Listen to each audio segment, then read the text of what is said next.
If we're a Christian, husband and wife, and we're en route to heaven, if our faith is really true, then how is it that we cannot keep our marriages together?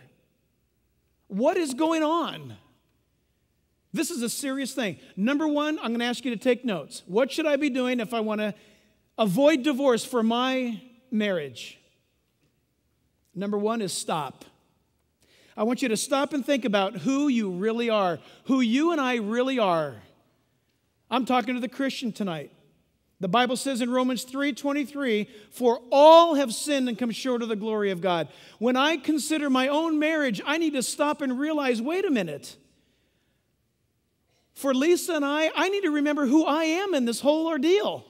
I need to remember that I have fallen short of the glory of God just being a human.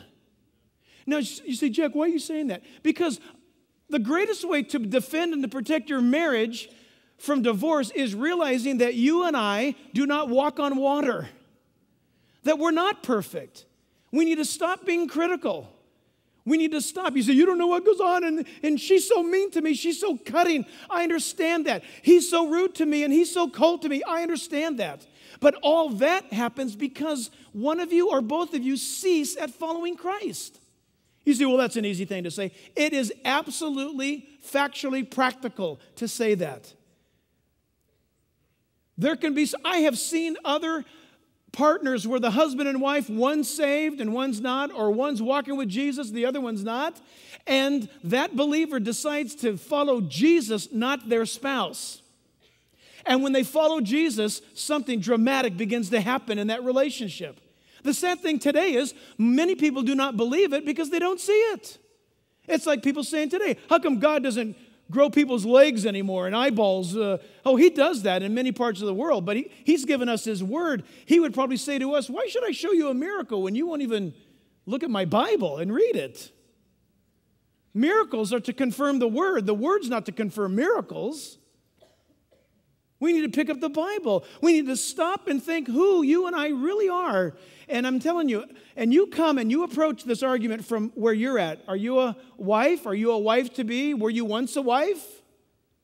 A husband? Think of this. Romans 5:8 says, "But God demonstrated his love toward us in that while we were yet sinners, Christ died for us." You see, my sins, not Lisa's sins, my sins put Jesus on the cross.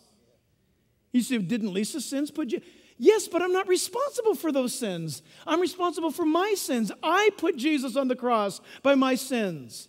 If you go into a marriage, or if you are wanting to protect your marriage and you're walking around in that marriage as you are holier than thou and you're condescending upon your spouse, you need to stop and you need to look and consider again who you really are.